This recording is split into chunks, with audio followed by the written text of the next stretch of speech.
Welcome to another episode of the Hustle Harder Show. As always, I'm James Gaskin, and super excited to sit down with our guest today, Mark Ainley. Mark, tell everybody a little bit about yourself, and we can get it going. All right. Well, I like long walks on the beach. No, I'm joking. I am 44 years old. I am a lifelong resident of Chicago, all except for 1 year where I thought I should live in California. I moved out to California when I was 20, thinking I belonged there from watching too much Saved by the Bell and 90210 growing up. But ultimately came back here because I love the networking. I love the network I already had here in Chicago, and I love the opportunities here. And but ultimately, lifelong Chicago for the most part, plan to stay here for the rest of my life. I have a property management company where we manage residential and industrial properties around the Chicago market. I've done a lot of investing. I got out of the W-2 job early age, I think at 22, and we started GC Realty. And we've been doing it ever since. So we're in our year 22 right now. So awesome. That is super impressive. Really appreciate you being on. You may notice the Straight Up Chicago podcast stuff here in the back. So we are at your studio and really appreciate you generously volunteering. And our CEO just got done doing an interview with you guys for your show a few minutes ago. So it was awesome to be able to come in and see that from the background, and excited to be able to grab some time with you today. So thanks a lot for making the time. This show is all about investors, right? And I think the most interesting thing is the story behind, your business, how you've gotten to here. There's so many people out there that aspire to be where you sit today, right? And I think for a lot of people that journey is such a mystery. You kind of see these people that pop up and they're really successful. But the human aspect of how you get there and all the struggle, I think is what makes it real. And so we'd love to hear kind of, what got you interested in real estate? What made you quit the W-2 at that early age? That's awesome that you jumped in that early. What was it that prompted you to do that? And, how has your business, where did it start? And, kind of how's it grown? Where are you at today? Thanks for sitting down with me. And I'm happy we get to do it here. So I'm very grateful for you coming out here. So I think my journey started when I was very young, and it was, I was called lower middle income raised, both parents divorced, kind of went back and forth between parents. But I think none of that really motivated me, but more the thing that motivated me was I grew up on the side of the town that didn't get everything, that didn't have the 7 different pairs of Jordans or all the different shoes that came out. I got a pair of shoes. I had to make them work for a year.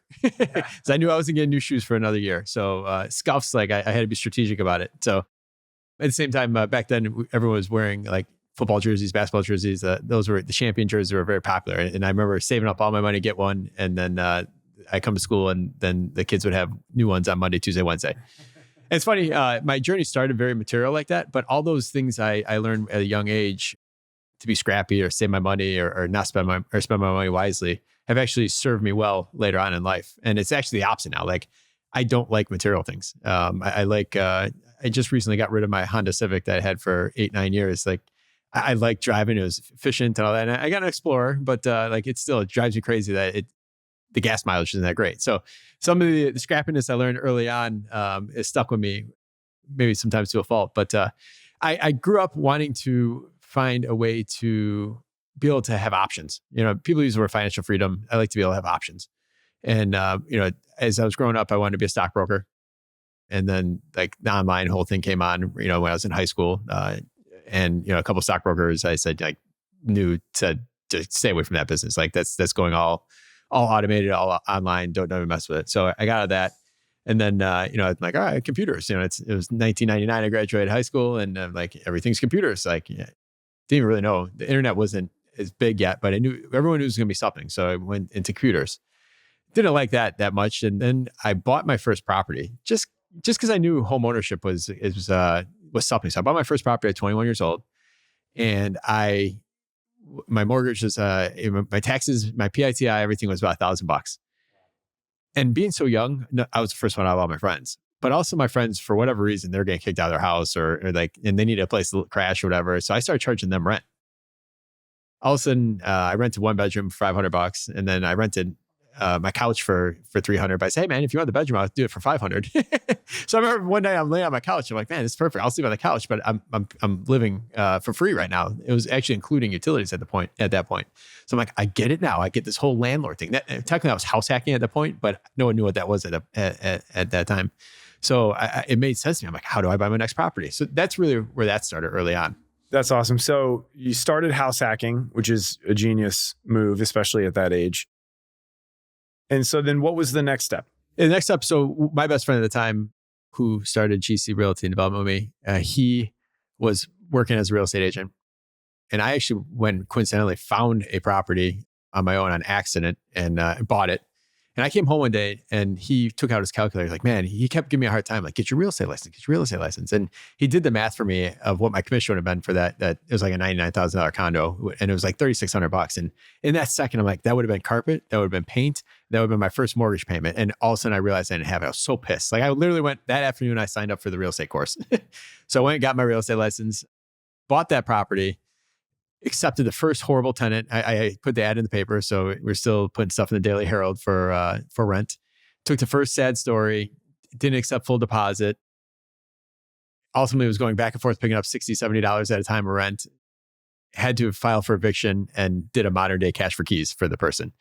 And I said, man, I am so done with being a landlord. Like I'm done. I'll help other people. I'll help other people manage their stuff. And it wasn't even, the word management wasn't even there. I'll help sell these properties to other people. I got my license then. I had a bunch of deals under contract in that time. I said, I'll make my money being a broker. So I got into the brokerage and so soon after that, what we found ourselves doing is we're helping clients that had money find the property, rehab the property, and then sell the property. So as a broker, I was kind of making money as an entrepreneur. I was making money kind of every part. I was making money helping them buy it in the commission. I make money through the general contracting, and I was making money on the exit sell. And I'm like, so I learned all the lessons about rehabbing and flipping through other people. It was amazing. And then we started doing that for ourselves and doing the flipping. And again, we weren't keeping it, so we didn't have to deal with tenants. But then soon enough, the market crashed, and then everything kind of reset at that point. Got it. And what year did you get going with all that? Did you get the license and all that stuff? 2003. Okay. Yeah. All right. So that's an interesting time, right? We had quite the run up, and then of course we hit the 2008 timeframe, which is infamous at this stage. But that's awesome, and I love the idea of learning those lessons through your clients, right? And you have the expertise, but you can kind of see what works and what doesn't work and iterate on that. But in the end, you say you started off as a kid wanting to be a stockbroker. I mean, it's kind of, that's what stockbrokers do, right? They put themselves in the middle of all that transaction volume. It's kind of what you did effectively, but for real estate. And it's funny how things come full circle. No, that's incredible. So today, your firm, you guys still have the brokerage, right? So you're still helping your clients acquire and sell, and then you do the property management. How many units do you guys manage today? So we manage 1,400 units around the Chicago market, about 1 million square feet of commercial, mostly industrial space, all around the Chicago market. So we're still kind of in the middle, like you're saying, as a broker. But that didn't, I fought property management for a long time. And that's the other irony of that story is after I screwed up my first rental, I fought it. And going in that 05, 06, 07, all I was doing was selling investment properties. So similar thing, properties I might have bought, I turn around and say, hey, you want to buy this property? There's a lot of stuff, condo conversions, and there's different ways I was making people money. So it was really easy to get new clients because when you make people money, word of mouth spreads pretty quick. And those people kept like, hey, Mark, we manage it. I kept saying, no, I'm not going to manage it. Like, no. And then ultimately one day, this was 2005, we were at Chicago Title and I sold a rental property to my attorney. He said, Mark, I want you to manage this property. I said, Paul, no, man, you're joking, right? He's like, no, for real. I got too much time. I'm an attorney. Like, I don't want to deal with this. You deal with the tenants. I said, Paul, man, I've only had one property rental and you're the guy that helped me evict it. I'm like, he's like, I know you learned all the lessons. Again, there's a theme here. You learned all the lessons on your own dime, but not mine. So I said, Paul, like you're an attorney. Like you're going to want a contract. He's like, well, I'll draft one up for you. You could use it for other people too. I'm like, Paul, I don't even know what to charge you. He's like, I'll pay you $50 a month. So right there, GC Property Management was born. And the next day I got a call from some friends who are kind of in that same group. So what the hell, you've been telling me you won't manage properties? So they had 2 more properties. So all of a sudden I had 3 properties under management. And that kind of grew. And it grew when the market crashed, all of a sudden, property management is a down industry business. So when things are down, we're like alcohol. Our sales stay pretty good, but people can't sell or people aren't certain about selling. They hold on to it, they rent it. And all of a sudden we went from having 60, 70 properties to a couple hundred properties in a year or two when the market crashed, just because people didn't have. And then all of a sudden the investors started buying on the back end of that. So all of a sudden we ramped up on that. So, by 13, 14, we had 400 or 500 units. And I remember my business partner, Brian, who you met here a little while ago, he comes, he's like, man, what's going on? Everything's so chaotic here. This person's complaining, this person's complaining. So Brian, man, we manage 400 properties and 500,000 square feet of commercial space, and we don't have a policy or process in place. Like we're actually probably a management company more than anything else we are. So then we just we started investing a lot when the market crashed, and the property management was kind of growing, but that kind of takes us up to today now. Gotcha. Well, and that's interesting. I definitely want to hear about how you got onto the investing side and that journey. But on the property management side for a second, you say you got to 400 or 500 properties and 500,000 square feet without a lot of processes.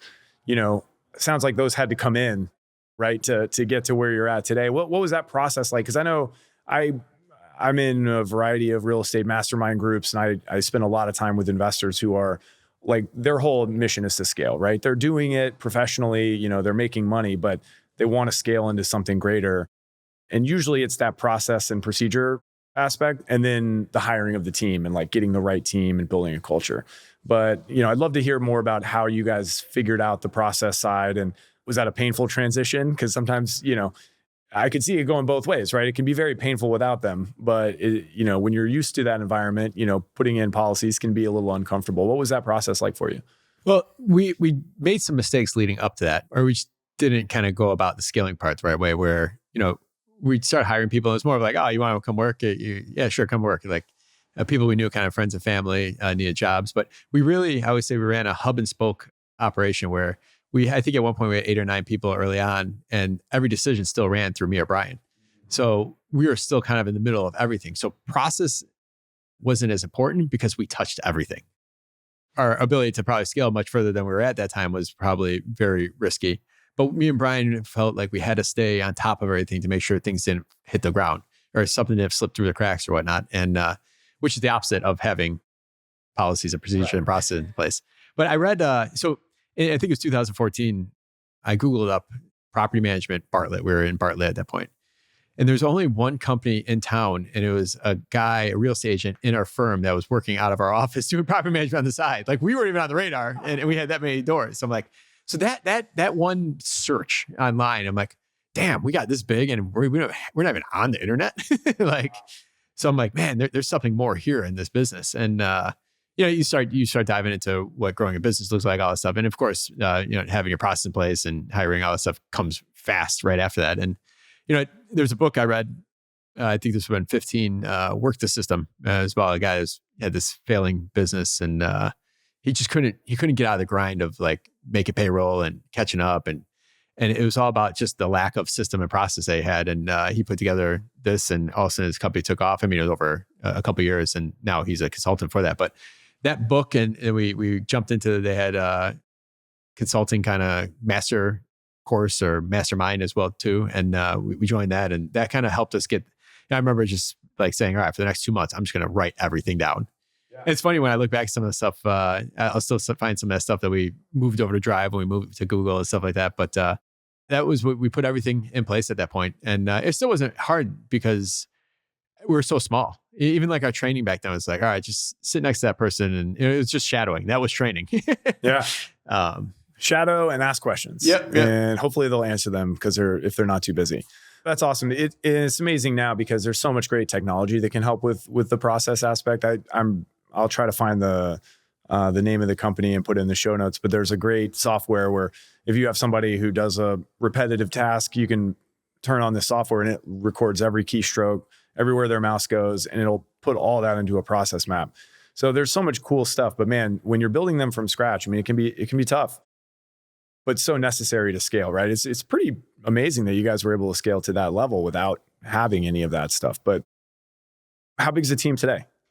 So we have 60 people now. Wow. So that's a lot. And when you get to that level, there's no way you can touch every detail. Well, now the problem runs into at 60 is we have too much stuff, and the stuff's outdated a year later, and so you almost have to have a system process to go update your systems and process on a consistent, like almost quarterly basis. Like it's crazy. Like, the irony. Well, that's really cool. Let's dive into the real estate investing aspect. So, you're helping investors buy property, sell property, and then managing them. How'd you get into starting? Well, obviously you bought your first investment property when you were in your 20s. When did you get to the point where you really wanted to continue to grow that? Well, so I bought that failed property. I talked about the rental early on, and then I moved to just flips. So we did, before the crash, 3 or 4 flips, and then everything was appreciation before the market crashed. So we were finding that if you bought these condo deconversions, where they're taking apartment complex and making them into condo conversions technically, or these new construction where if you got in early on, bam, you'd make 20% as soon as they got sold out, and then you could sell it or whatever. So bought some of those, but including my own house. I bought a new construction house for myself that I was going to live in it for a year and end up living in it for 12 years. I grew a whole family into that house, but because of the recession and all that stuff, I got stuck there. But so I started buying some of those, kept them long-term, obviously learned how to rent to the right people. But it was crazy though. Back in 5, 6, 7, it was so hard to rent because you could literally pay less for a down payment with all the different credits and all the stupid loan programs they had back then versus 1 month security deposit. Yeah. And you can have 550 credit, like no doc, like it was crazy. Like, so getting something rented back then, it was crazy how hard it was to get qualified renters. But market crashed. I wasn't hurt too bad on the real estate side. I literally have 3 properties now that for 5, 6 years, I was $700-800 out of pocket a month. So that did hurt early on because it's like, man, but now those are my 3 best properties. Biggest equity, properties went up big time. Obviously paid down the loan over the 15 years. So those are great. Like I'm happy I held through. My whole thing was I couldn't sell them for whatever reason, but it wasn't worth it. I was literally paying to make sure I didn't screw my credit up. Yeah. Yeah.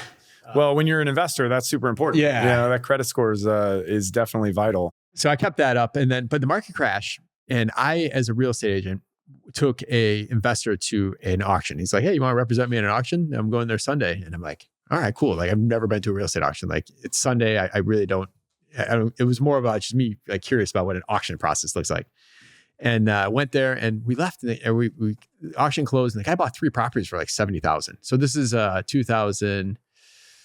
I think 9 market, everything's like in the hole at this point. And he bought 3 properties for 70,000. He's like, yeah, I'm going to head. He had a condo down in Hyde Park at the time. We were downtown that Sunday and the Sheridan. And he's like, there's one property on the way. You want to go check it out? I'm like, okay. So me being the good real estate agent, I'm trying to find the lockbox combo to get in between here. And it was in Washington Park, a little rougher section. And we pull up to this house, and it's a weekend afternoon. It was pretty warm, pretty rough neighborhood, and activity everywhere. And I look at this house, and I look at the gate. There's a bunch of lock boxes are all broken open. I look at the front door; it's kicked open. I'm like, okay. So he bought a condo in if you picture a 3-flat graystone, and he bought the second floor one in it. So we walk in, the door's open. The first unit's busted open. It's got a big eviction sign on it. We go up to the second floor. I check out the third one. That one's broken into as well too. We go to the second floor, and we're walking around. Part of me as this guy's real estate agent, as his fiduciary, is like, I'm gonna run. Like, should I just get in the car and run? Like, I can't believe you bought this. You paid like $25,000 for this condo. I'm like, I feel horrible. And he's walking around. I'm looking around, and I'm learning things that day. I'm seeing how copper stripped out, and all the electrical wires are gone. You can see where they took the furnace, and it was actually a rehab unit in the previous few years, so it's in pretty good shape. But everything was stripped out. And we're standing there. To me, it felt like an eternity. For him, it was probably only like 3 minutes. But he goes, "This is great. Let's buy some more. See if the other units in the building are available." I'm like, "What?"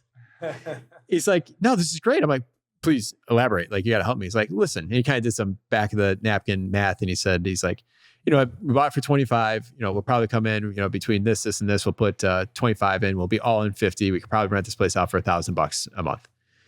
I'm like, wow. So I flew home that day, jumped on Excel spreadsheets, and started doing the math. And now, for me, up until that point, there wasn't much cash flow. It was about appreciation. It's like, hey, if I could figure out how to carry this property for 2 years, I can make 20, 30 grand. And I remember going back to some of the little ways ahead of getting those quick equity spreads, I'd present that to sophisticated investors, and they'd be like, "That's the stupidest thing I've ever heard." And I'd walk away thinking they're fucking idiots. Yeah. And it all hit me that day. I'm like, oh my gosh, this is cash flow. Like this is like a cash flowing property. Like, so it was brand new to me that day. And I'm like, how do we do this times 100? And I went back to that guy, our investor at the time, and I said, how can we do this? He had some money. He and me and my other partner that you met, we got the grind to it. We'll go do the work. We'll go down to the inner city and do this stuff. And we did it. And we got 140 properties done. And in a matter of, I think it would have been about 4 or 5 years. And we had to break up with that partnership. And then at that point, we broke up with that partnership. Me and Brian were like, perfect. This property management company thing is like kind of like growing. Like we'll go back, we'll do that. Me and him, we've learned so much. We'll do a couple of flips in the suburbs. We don't have to drive the south side. And then came in another guy that was introduced to us. He said, man, I just want to figure out the south side thing. There's so much money to be made down there. and we just came out of a bad partnership, and me and Brian were like, oh man. So we spent like 4 weeks like figuring out like this bulletproof. We had a bad ending with that first partner, and we like fill out this bulletproof operating agreement. Like we'll do 4 properties. We'll see how this will work, and ended up blew through those 4 properties, did 338 more units with him. So ultimately, we figured out there we were doing the whole BRRRR strategy, and we were working with companies like Renovo, where it's like we buy a cash and then cash out, but as we were moving fast, appraisals weren't that sexy. We weren't getting that aggressive of appraisals. And, we're having to leave 8, 9, 10, 11% in some deals. And it was, that just added up. Probably could have waited for the appraisal, but we need that money because we're closing on 2 more properties next week. So we're like, let's try selling a property. We'll throw an ad up on Bigger Pockets. Like, hey, that word turnkey properties is coming into play, and threw something up there. First guy bought 27 properties. Wow. And we're like, so we got that check for the 27 property closing. And it's like, oh, maybe we're a turnkey company. So, for the next few years, we end up selling a lot of properties. We did 482 BRRRR strategy properties altogether, but we ended up selling probably about 400 of them, or probably about 375 over between then and 2018. So, wow. That's awesome. And do you still do a lot of the kind of turnkey stuff today? No. So 2018, we made, every year we kind of looked at like, should we keep doing this? And 2018, we looked at it, we said, man, you know what? There's huge opportunity in this property management. We had a few select neighborhoods we were buying in, and all of a sudden competition was way up. A lot of the contractors that were doing work for us are like, screw the south side. We'll go back to the north side. Now there's work up there. Or they'll go back to, we had a lot of union guys that were out of work in the early teens. And, it was just it was more competitive. The margins were thinner. And we said, let's focus on the property management. So we came back, we started focusing on the property management, and we started taking some of that money and we started buying industrial buildings. So that's where we got into industrial at that point. And what was the thought process behind industrial of all the things you could do? What made you choose that direction?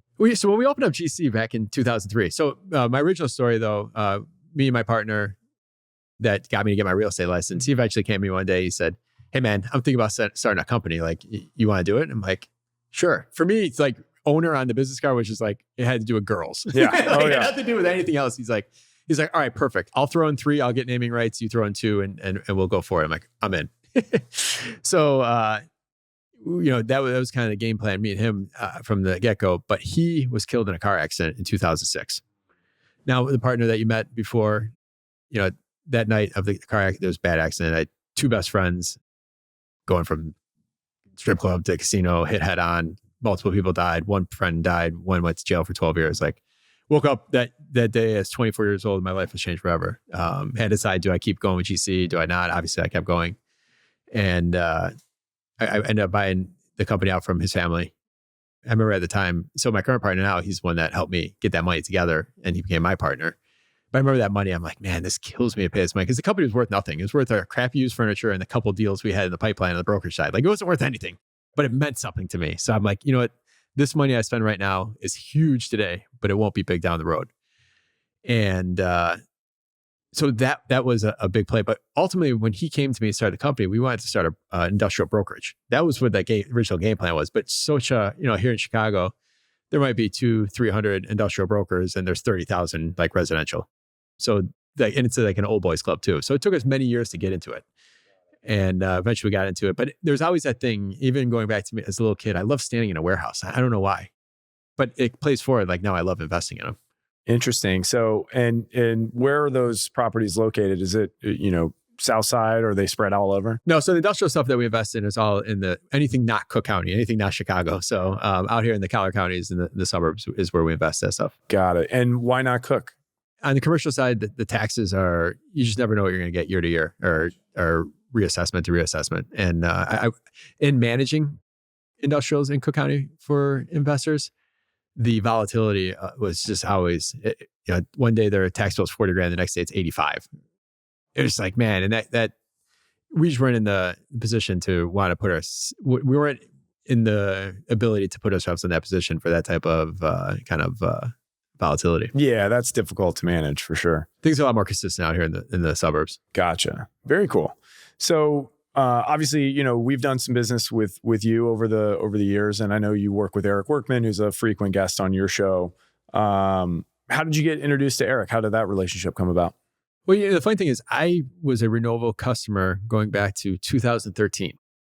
Okay. So our first loan we did was, and it was early on, they had 30-year paper, and they didn't, it went away for a while, but when they had that program, I took full advantage of it back then. I don't know how I was introduced to Renovo initially, but I got introduced to this guy, Nick Dunning. He helped me get a couple multifamilies we had kind of locked in. And I knew at the time, I thought we were going to keep the properties for a long time. And it always kills me for these commercial properties where you get these refis you have to do every 5 years. I watched too many people get screwed up in 2008 when their loans came to reset and the banks couldn't lend to them again, or they had to all of a sudden now recollateralize and put another $200,000 cash into it. Like, I wanted to do everything to prevent myself from being in that situation. So the 30-year paper to me back then was so attractive. And even now with the industrial deals, my partner Brian, he's a bulldog. Like he tries to get them to go 10 years and stuff like that. So we do everything we can to kind of push out that potential problem. But we got a couple of just kind of cash out refis with them early on. And then it wasn't until I think 17, probably 18, end of 17, early 18, where Eric Workman, it's funny, the Chicago real estate market is as big as Chicago is, it's still small. And, I knew of him through someone else, and we're always just like one person away in multiple different circles. And I remember him just kind of hounding me actually to meet at Starbucks. And I remember I met him at Starbucks in April one day, and I don't know, it just took off from there. I've always, so one things I think has helped me be successful is I've always been a connector. I've always been hey, I got a guy for this, I got a guy for that. And Eric and Renovo have always been easy. I got a guy, especially when people are not aware of there's a product out there like Renovo. So I knew right away, like, this is great. I could refer stuff to, he's my guy. He'll take care of me, and maybe I get some business back. But I'm big fan of you give a bunch away, you'll get something back eventually. The world will give it back somehow. And me and Eric just been really good referral partners. He has referred me enough, so hopefully this puts it on air. All right, Eric, you got called out. So, but I do every second. I literally have an email template in my Gmail that has me introduced to him with all the different links of him on our podcasts. And yeah, any chance I get to refer him out, because there's two things. I know Renovo does well by their customers, and they're competitive, and they're very local, and they're very. And I'm not trying to be a commercial for you guys, but what I like is they're very relationship driven in that sense. And your guys' ability to make people feel good even when things are shitty, or be able to reframe things when it might not look like that on the surface to make sense for the borrower is a huge part of your guys' success. Yeah. Well, thank you for saying that. I mean, it's definitely something that we focus on a lot. And, as you were kind of telling the story of how you got started working with us and just through your business, it's clear that like relationships are important to you, right? And they're incredibly important to us. It's kind of the cornerstone of everything that we do. And I think that's probably why we're a great fit, right? I mean, that's something that you value.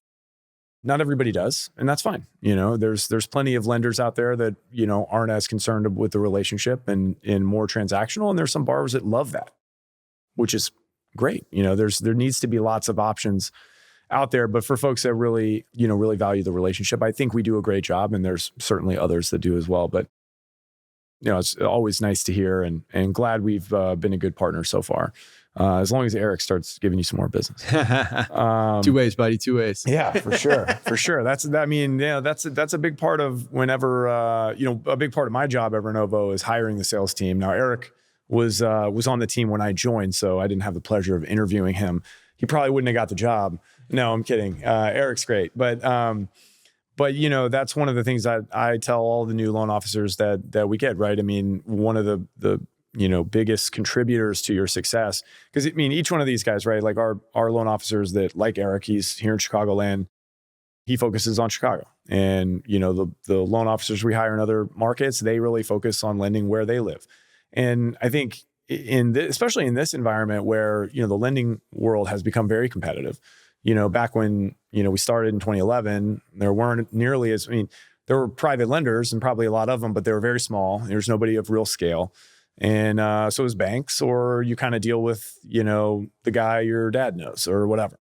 That's who I got my first loan through. For my house hack was a guy my dad knew. Yeah. That's super common story, right? But, now there's lenders everywhere, and capital markets have really figured out our space. So there's a lot of capital looking for deals. And so in a competitive environment like that, you have to be able to bring value outside of pricing and terms. And I think the way we try to bring value to our customers is, our network. And because we are focused locally, our team can really establish deep connections and a deep network that can help our clients in ways that maybe we can't. And I think that's so important. So finding, somebody that we can refer, right? Finding a guy like, oh, I got a guy for that. We want a guy for everything. And if we do that right, we can help our clients, in ways that, maybe Renovo couldn't. But making an introduction, that's so valuable. And then on top of that, all the local knowledge and things of that nature. But these relationships are super important. So really glad that you've been able to build that with Eric. And, it's just such an important part of being a local lender, like we try to be. It's ease of, coming out of the crash, or actually being too young before the crash, and then coming out of the crash. The first 10 years of my career was like, dealing with banks was just horrible. We end up getting with all the community banks then afterwards, and it was just a mess. And then you take all these other middle level brokers that just were referred to another broker.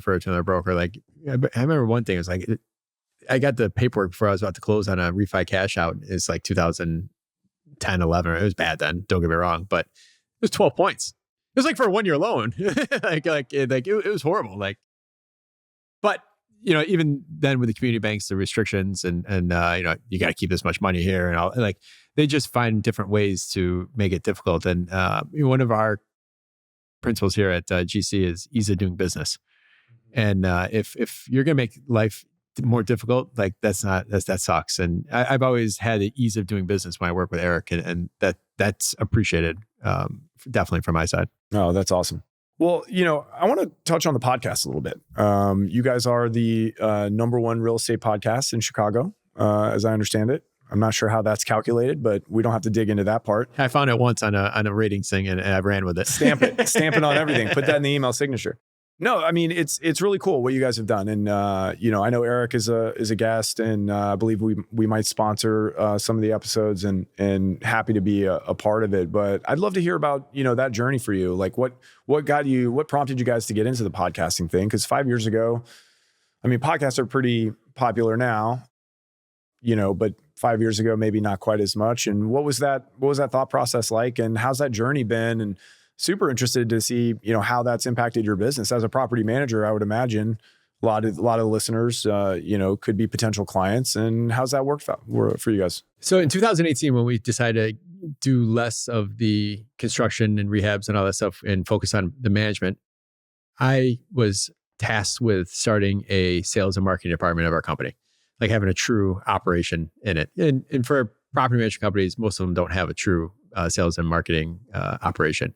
So I was tasked with doing that. And the one thing that was helping me get us business or successful was the ability to get on the phone with investors and help talk to him and help him. And hey, man, you just bought this property, but here's the 7 things you got to make sure you figure out his first. So so everything I've screwed up on, I always tell people I've made $1,000 mistakes. And all those things I messed up on or moved too fast on gave me the ability from a salesperson to like really help guide people.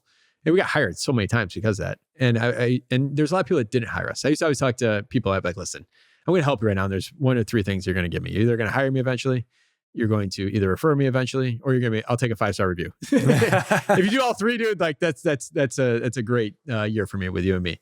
But I was giving a lot of information. It felt good.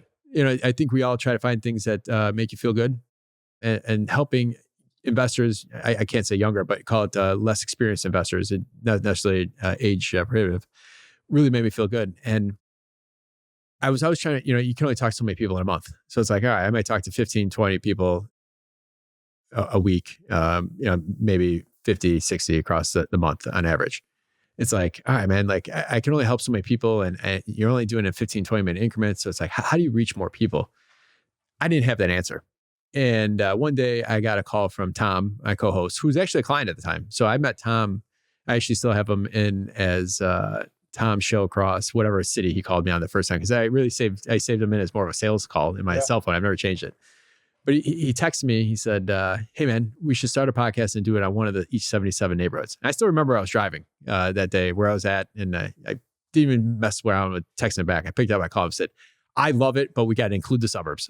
You're a city guy. I'm a suburb guy. It'll be perfect. And I said, so we I'll call you tomorrow. We started right on the idea. Now, the whole funny thing is we spent about 8 weeks trying to figure out how to do it. And I was complaining to a buddy of mine in Florida. He's like, dude, I got this girl. She's right up the shore here. And that's all she does is podcast. So that afternoon I was on the call with her, and 8 days later we're on iTunes. So wow. It was like $800. 8 days later, like it was all like so quick and fast, and the whole who not how concept. I did not understand who not how back then, or I didn't even know there's a who to figure out the how for me back then. So ultimately, she still actually produces our podcast now. But we set up with her, and as I researched podcasts, I'm like, all right, so most podcasts don't make it past 10 episodes. Yeah. So I told Tom, I said, listen, we're going to record 10 episodes right away. Yeah. That way we know we'll be in the 1% of people with podcasts. Yeah. Got to beat the odds. Yeah. So, the funny thing is, early on, I'm like, man, I don't know. You can only do a few hundred episodes, man, because there's only so many people. Man, I was so ignorant. So how many people I did not know. I thought I knew a lot of people, and that's probably one of the coolest things about the podcast is everyone we have on now, all of a sudden you're part of their network, because they throw up the episode. I get all these calls all the time. Every week I get a message like, oh man, I didn't know you knew so-and-so, because they're on the episode that week. Yeah, he's like, oh, I went to high school with that guy. I'm like, oh really? I didn't even know. Okay. So what it's been able to do as far as my reach around Chicago. And then there's so much stuff. I did a whole episode on all the benefits that came to me. My business development guy right now, I threw it out there that, hey, I'm looking for somebody. He was listening to it. He found me. And then you have, so every time we're looking for something like that, it's been great. All the different laws and the different stuff that comes around with fair housing and all the stuff that people aren't really paying attention to unless they get in trouble for, we're able to create content around that. Now, the show, kind of what we thought would be a win in the beginning, because we were like, what does winning look like, right? So all right, so if 200 people in the first 30 days listen to an episode, that's huge. I can only talk to so many people a month. And if I get 200 people listen to me, that's huge. First episode rolled out, we had 200 people that afternoon listen. So it was pretty exciting to know, wow. Now, don't get me wrong. We were literally texting everyone in our phone book, dude, you got to listen to this. Please listen to this. The guerrilla marketing. Yeah, man. We were hardcore early on, trying to get everyone just to see the downloads and help us get in the rankings and leave some reviews. And so we're pretty hardcore with all that stuff up front. And the other piece was content. All right, I could take each one of these episodes, and for back then, now AI can solve so much more. But back then, it's for $200, I could have 18 different clips, and I could use that. Now, some of my YouTube on GC could be that much more sophisticated. So there's just so much byproduct that came from that. And what ultimately has helped us is probably the authority. People always say, how does it help with sales? I have a hard time translating it directly back to sales, but I know people refer us from there. I know people, hey, I've been listening to your podcast. I get people all the time that when they call me And they're like, hey, I'm buying a property over in Bucktown. And it's like, oh, perfect. Listen, we had a guy in last week. I'm going to send you this episode. It's awesome. They're not going to listen to it because they want to hear me. They're going to listen to it because they want to know about Bucktown. But also now they're going to get to know me for an hour listening to that episode. So it ends up helping, again, that I got an episode, like you can take these episodes and some of them are evergreen where you can share them. Like it's been great for that content. Anytime once a year we do evictions, an episode on evictions in 2024, 2025. Every time someone calls with an eviction, here, listen, I'm going to send you an episode. Listen to this. And that's fantastic. And this is obviously, Chicago is not known for being the easiest real estate market to invest in. And there are a lot of laws and a lot of things you need to know to do it right. So, resources like that are invaluable for people. And that's really cool to hear how it's evolved. I mean, and you guys do, I think you said earlier, 6 episodes a month? Yeah, so we have an episode that comes out every week, every Thursday. And it's funny, Tom, we're going on 5 years this month. And Tom said, my wife made a comment to me that there's nothing I've known you've done 5 years consistently since I met you, but you've done the podcast. And I thought about it for me. I'm like, man, there's nothing I've been doing for 5 years consistently either. But every week we've don't get me wrong, we've had a couple like, oh shit, we got to get this recorded today because it's got to go out Tuesday type moments. But man, we've hit consistently. It's been pretty cool. And it's just been just a great experience overall, especially since now we have the studio. And that I think that took it to another level. I was actually I didn't realize this to later on, probably about a year later, but Zoom was starting to like wear me out. It was hard for me. Like I'd have to literally not like have another screen open. Like I get too distracted easy, but now it's like when we're live, like it's hard not to be engaged. Oh, 100%. Yeah. I've only done one episode of this show on Zoom. It was the very first one, and really wanted to start getting some content to your point from earlier. You need to build up a little backlog because I wasn't exactly sure how easy it was going to be to make all the schedules work. So I did the first one on Zoom, and it went great, but there's nothing that can replace kind of sitting across from somebody and being in the same space. So we try to do them all in person when we can. And again, thank you for letting us use this awesome studio. I travel so much, that's been part of the strategy for me is like, whenever I'm in a city, I'll just find, there's so many, especially in major cities, there's a bunch of podcast studios that are, professional equipment. You've got an engineer there that's going to make sure that I don't screw it up, but it just makes for a much better conversation and more authentic, right? Which at the end of the day is kind of like, that's why I love this, medium, because it allows people to kind of get to know you a little bit. Even if you're not talking about yourself, right? I'm usually talking really mainly about what the guest is up to, but that hopefully people can come away with, a better understanding of who we are and what we're about through just listening to us talk about this industry. And it's so much easier to do that in person. As everyone keeps trying to talk about being present in life, there's very few things I do where I'm present other than the podcast. Like it's hard for me not to be present, like hanging out with you right now. Like, but that's not true anywhere else in my day. Like, yeah, well, thanks to technology, because we've always got, the computer in our pocket and, buzzing constantly. So even when you keep the phone in the other room, you're like, I wonder what's going on in the phone in the other room. Yeah. I read about a study, and this is totally off topic. Maybe we'll cut it, but I read about a study where they give kids standardized tests, and there were 3 groups. There was one group that they could have their phone on the desk. The other group had to put their phone in a drawer, but it was in a drawer in the desk, so it was close. And then the other group, they had their phone in a backpack in another room. And the test scores followed how far the phone away was from the person is that they would score higher, right? So the closer the phone got, the lower the score would be, because their brain is mentally, even if they're not on it, their brain is mentally pinging the phone like, ooh, I wonder what's going on. But the further it was away, the more concentrated, kids could be. And I think that I find that to be true in my life for sure. But anyway, it is really nice to do these in person, and you guys do have a great studio here. It makes it that much more enjoyable. Listen, we've covered a lot of stuff, but you said something earlier. We were talking about relationships and the I've got a guy thing.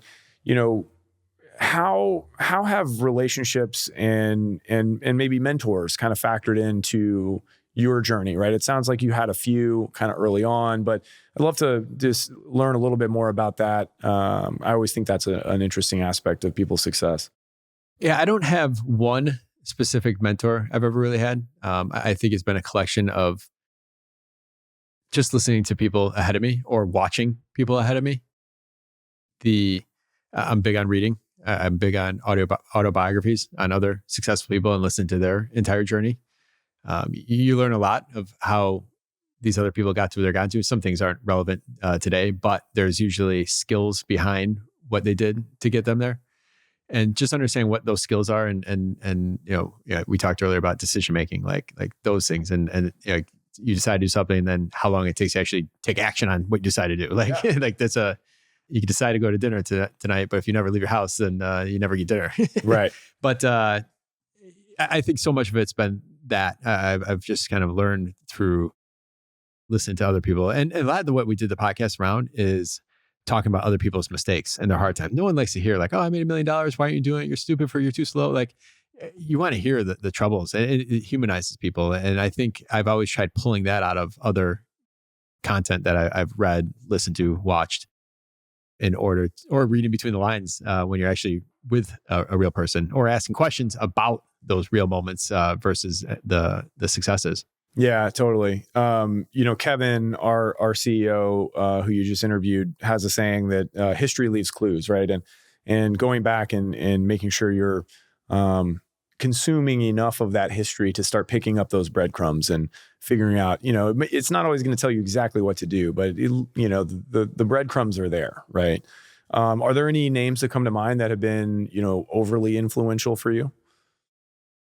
The irony of this now these days is the only books I really knew of back when like the late 90s was like all the Donald Trump books. Okay.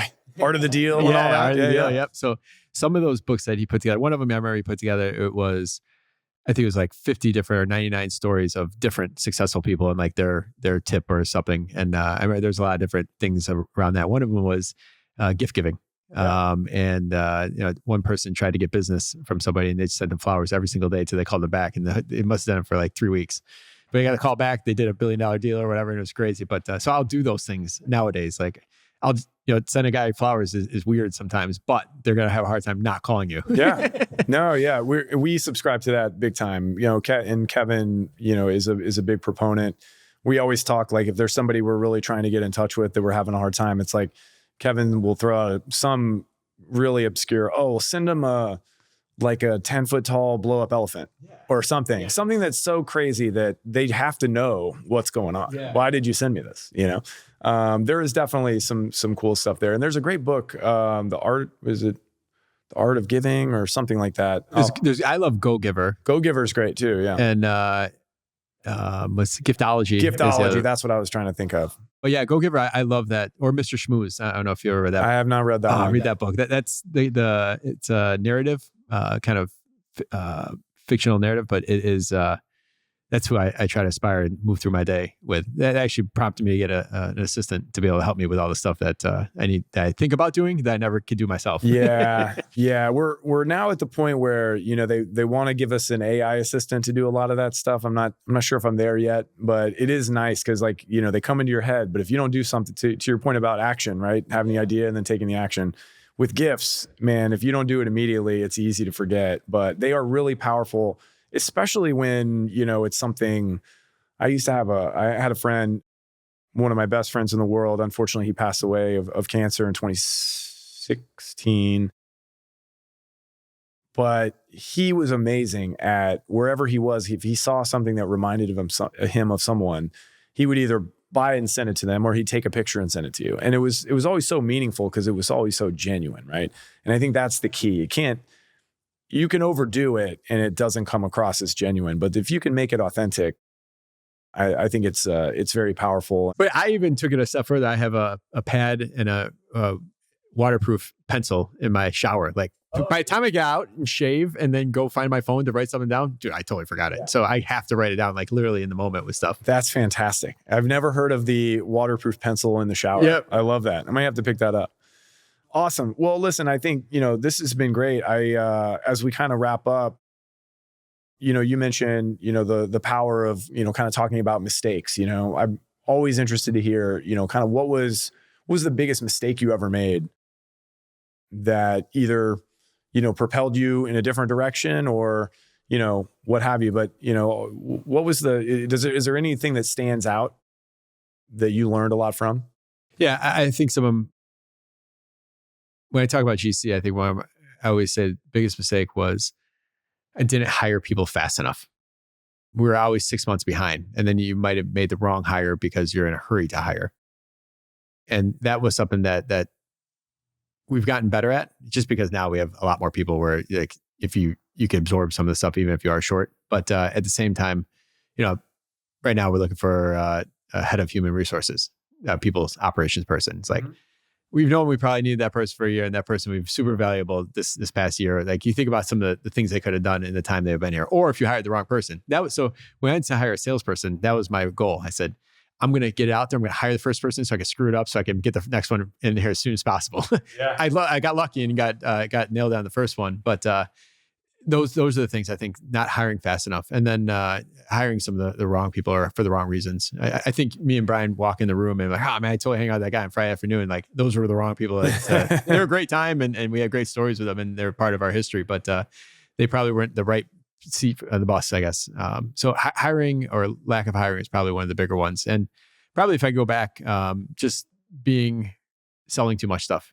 I think now here I am, we invest in the industrial side of things. I've started buying, call it Class A single family homes just in the suburbs, just very conservative. But if I would have sold less, because like I said before, the 3 properties that I had for 15 years are my best properties. And it's because I've had them for 15 years and no other reason. Yeah, that's right. I mean, and it's hard to time those things. It's like, if you just hold it and have patience and build a business that can handle that. Yeah. But I love what you said about the hiring thing. I think that's a great answer. I ask that question a lot. And sometimes you kind of get, surface level answers, right? But that's a really good one. And I think, candidly, one of the big, I think, catalysts for the success we've had at Renovo, and there's a lot of factors, of course, but we were really adamant that we are going to take our time and hire the right people, because it's my view, at least, that there's nothing more detrimental to your business and your momentum than getting the wrong people in, because you spend a tremendous amount of time getting them up to speed and training and all this stuff, and then if they don't work out, not only do you have to start over, but you also potentially, tainted a bunch of relationships that they began along the way, that now you have to walk back, and that the damage that can do to your reputation and your brand. And so, we've been very thoughtful about the people that we hire. And I think, we've gotten pretty good at figuring out what fits for us, right? Everybody's different, but what fits for us and who has, like, there's the, can you do the job? And then do you have the culture fit to be successful here, right? Or wherever you happen to be. And I think you have to get both of those things right, but you really have to get the culture piece right. And I've learned, and Daniel Rosen, our chief lending officer and co-founder, and then Kevin have been great partners for me, because I've learned that I'm very optimistic and I like people. I like everybody. And that's not a good, trait when you're hiring people and you need to get it right. And I've advocated for people that I really liked, and not all of them worked out. And you start to learn, okay, I need somebody to check me on this. And Daniel has always been very good at just cutting right to the thing. It's like, yeah, all this stuff is great, but this thing. And it's like, you're right. But having that partnership for me has been really helpful, I think, for all of us, because, when you have a few different voices that all have a different perspective, it doesn't help if everybody is kind of the same person, right? Then you end up getting the same perspectives over and over. But we complement one another very well in that talent evaluation process. And I think that's getting the right people on the bus and then just supporting them as much as we possibly can has been the recipe for success. But you got to make some mistakes to figure out what doesn't work, right? And yeah, even more recently, we used to, on our scorecard, there's like 11 core competencies we want to make sure they had. And it's like, oh, well, they have 8 of them, but the 3 they didn't have were the most important. So we've actually limited that down to like 5 or 6 at most. That way we can make sure that the couple they have are always, make sure they have them all, I guess, at this point. Do you guys do any like quantitative analysis along with your just kind of interview process? Yeah, so we follow predictive index.